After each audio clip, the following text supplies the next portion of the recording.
Hi, my name is Matty Gardiner, and I come from a military family.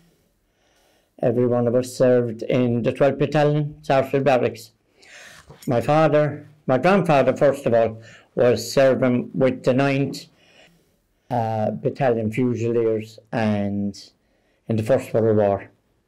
And he was killed in action in a place called Ypres. In the 28th of April 1916, and he's buried in a place called 3rd Cemetery just outside of Lewis.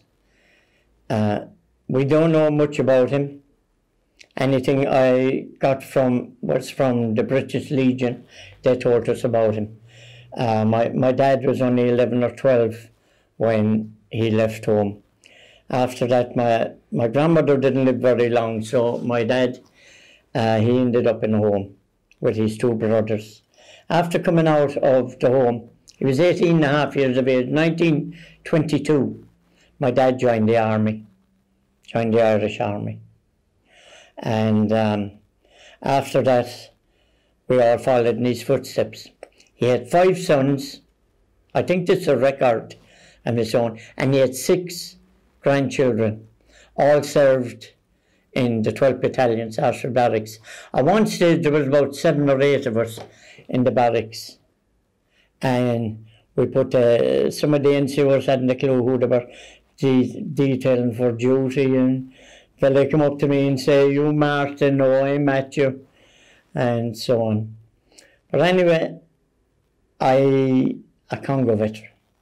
I went to the Congo in 1962. I was 19 years of age. I hadn't a clue where the Congo was.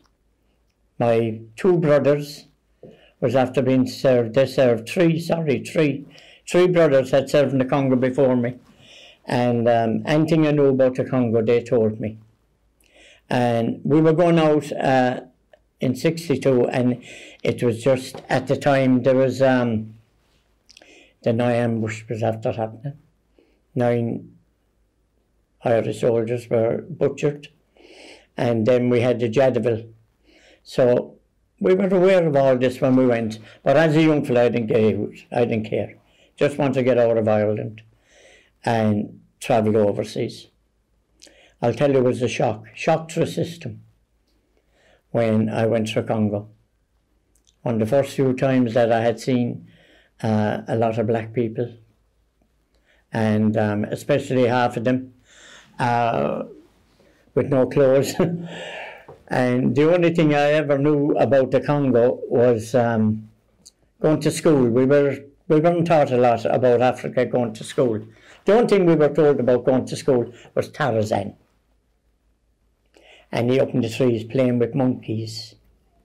And he'd give a roar out of him. And this fucking elephant, he'd run, and he could talk to the elephants, and he could swim with the crocodiles, and that's all I knew about Africa. We were very, very ill-informed about where we were going. And you could see that with the first crowd that went to the Congo. Who, in the name of God, would send people to the Congo in bull's wool? Button up your tunic, pull up your socks. That's all you got out of the NCOs, because they were told you have to be properly dressed at all times. So when I went with the 38th Battalion, I had proper uniform. We had the whites, and we had very light uniforms. It was on December 1962, coming up to Christmas, we were told that there was going to be talks on the Congo to try and finish up the troubles and everything else, but it didn't happen. So in December, I think it was Christmas Eve, the gendarmerie opened up on us, and the mercenaries. Most of the mercenaries came from France, Belgium, Holland, and a lot of them were ex-paratroopers. So we were put into trenches in St. Stephen's Day. We We were in the trenches for about 2 days and everything quietened down. Excuse me. So we moved into a place called Jadaville. Jadaville was a really stronghold for the gendarmerie and the mercenaries. That was their stronghold. They could do what they like inside there. So we were in Jadaville for a while. So they said, right, we're going to move you out again. So we were moved to a place called Kapushi. We were heading in that direction, to Kapushi, when we were fired on. Snipers held us up on the road. We were in, it was a sort of,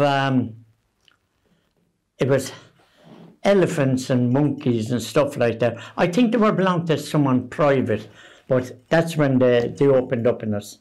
Lucky enough, there was only one of us that was shot. Corporal Sheehan from Clonmel. He was shot in the back. And our snipers went out. I don't want to be giving no names. And they dealt with the snipers that was opening up on us. They killed them. So that was it. Mounted up again on the trucks and heading for Kapushi. We were stopped halfway and we went into a farm overnight because it was getting dark. In the Congo, it gets dark very fast. 5 or 6 o'clock at night, pitch dark. So we stayed in this farm overnight and we had some of these. And the next morning we were told we were going to attack a place called Simba Hill. It was the last stronghold that they had gendarmerie and mercenaries had. So we're told we were going to attack that. So next morning we had breakfast. Priest gave us general absolution. Tell the God's truth. I hadn't a clue what was happening. And that's the God's truth. People often said to me, were you nervous or anything else? I didn't get time to be nervous, you know. And we had a great crew with us. We were only young fellas. There was younger than me there. Jackie Clancy was only 18. But we had the older soldiers with us as well. And they were fantastic. They kept us going. So we got ready anyway for this attack on Simba Hill. And when they got there was no one. Our mortar crew, our heavy mortars, had bombarded the hill and the roadway all night. And what was left of them had pulled out. So we headed for the road, for Kapushi. It was a small little village. We thought it was a village, we were told it was a village, but when we got there, it was a town. And there was 2 sort of hospitals there, one maternity hospital and another one. And we took up position. I was a mortarman. I set up my mortars, 60mm mortar. I set it up because I thought I'd have to give cover for it to the lads going in. So next we saw a crowd come out at the village with white flags, 7 or 8 of them. And they told us there was no military activity in the area. They were all gone. So we marched into Kapushi. Now, the Irish weren't the only ones there. We had Ethiopians, we had the Gurkhas, and we had the Sikhs. They were our backup. And we had 2 Swedish aircraft fighters. They cleared the road for us on the way. So we got into Kapushi anyway, and there was 2 schools, so we took over one school, and I think that was on New Year's Eve. So we went in anyway, and I'm just going through it fast feet. So we stayed there in Kapushi for about 2 months, about 6 weeks, I'd say. And Kapushi was a big stronghold, which we didn't know. And it was later we were told it. Chombi, he had it was called Chombi's Palace. He had a big mansion in there, Chombi had. And it was the main supply for the whole of the Gendarmerie Army.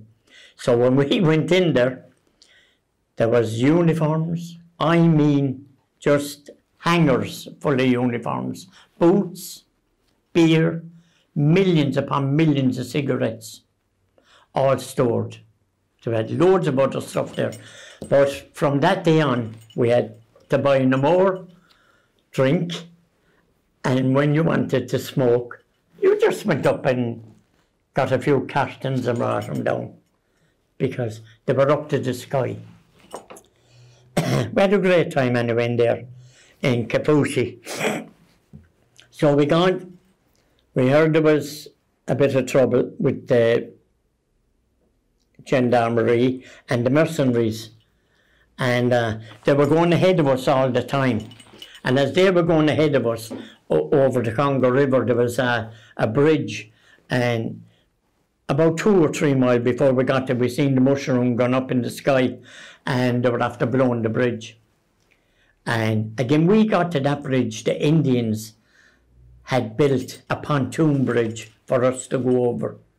So we just kept going over it. And we went in to Colweezy, that was the airport. And that was a getaway for the mercenaries, because the mercenaries could just hop on the plane and go into Rhodesia. So we got there anyway. There wasn't a shot fired. We went in, they were all gone, they all left. So we were living in tents, it was very quiet. We had to do border in the Rhodesian. We had to go down to Rhodesia. On the border, it was a no man's land. That's where they went. But the danger was that the gendarmerie themselves threw away their rifles and uniforms, but they were still very hostile to us. But that was the end. There was no more trouble in the Congo. Then after we were there, there was a crowd came out afterwards, the 39th Battalion, and I'd say it was the first time, I don't know really, but my 2 brothers came out with the 39th Battalion, and I was with the 38th, and for 4 days the 3 of us was together, and it was nice. 2 of them was medical orderlies and myself. So we went back in, and we went back into Elizabethville, and we waited there for the flights home.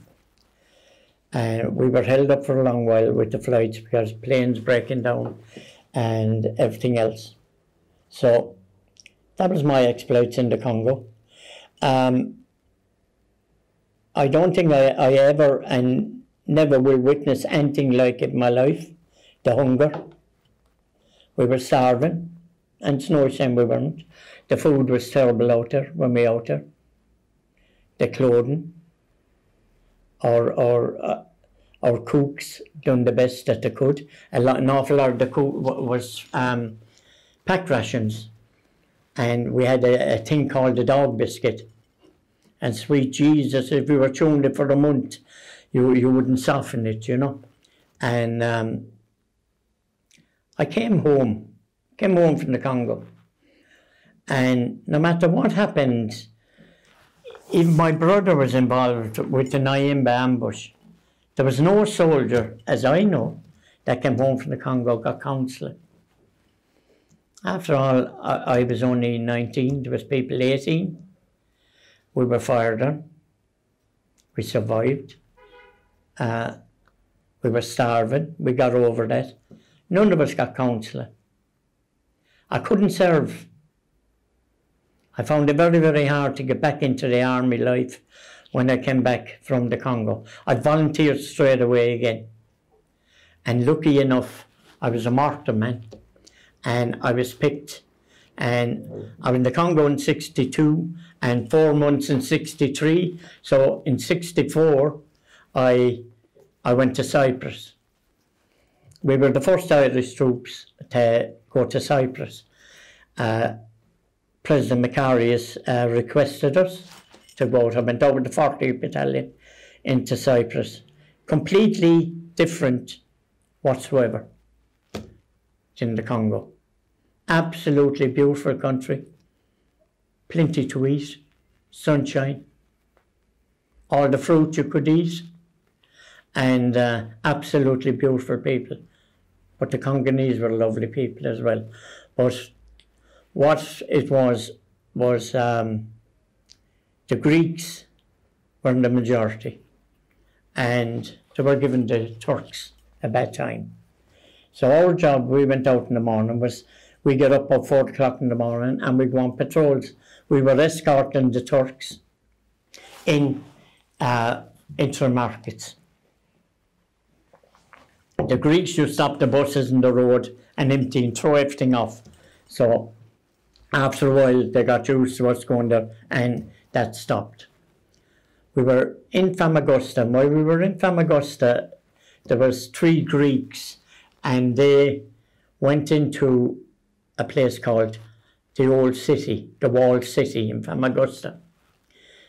They went in the car, but they never came out because they shot the 3 of them dead inside in 1964. The Turks killed them, and that started it all over again. And what happened was the Greeks, there was 2 gateways into the Walled City, so the Greeks were going to wall them in and starve them out. So our job was, we went on duty on the Walled City to stop that in Cyprus. But it quietened down. There was not really a whole lot to do in Cyprus, tell the God's truth now. And anyone will tell you that. We had very, very, very little conflict or anything else in Cyprus. We were there just to keep the peace and to keep the 2 sides apart. That was about it. I went back out again. I came home from Cyprus, and it was like the Congo. No way. I couldn't just get used to this routine. I couldn't get used to it. Going in the morning, 8:30, and going on parade, and inspections and march and everything else. I just couldn't. After we had so much freedom in the Congo and Cyprus, there was none of that, parades or nothing. You just got up in the morning, done your duty. When you were finished, you were off. There was no bullshit. And I came out of the army. I left the army in 1964, and I went into reserves. I was sent for, and the trouble started in the north of Ireland. I was married in England. I was living in Leeds, and I came home in 1970, and I joined back up the army, 71. I went on an NCO's course in 1973, and I became a corporal. And lucky enough, at the time, there was a few old fellas in the army. Very hard to get promoted in our army. It's all right to become a corporal. Very hard to get promoted to sergeant, because there was only a certain amount of sergeants there.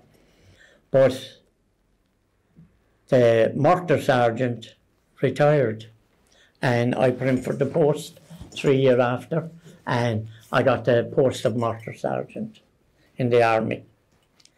The wages was desperate, terrible. I came out of the army.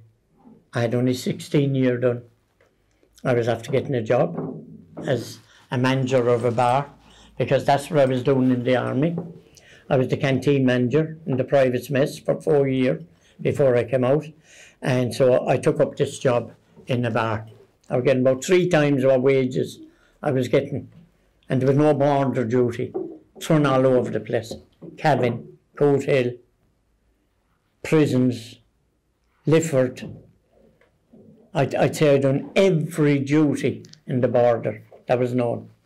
But we all did. We all did. And I came out of the army. And I wasn't... I came out in 1984 of the army after doing 16 years. And before I go, I left it out. What I would like to say to you is, the money that we got from the Congo was rubbish. A single man got 75 pence a day. A married man got 125. When I came back from the Congo after 6 months and 1 week, my check was £122. And at that, I let you off.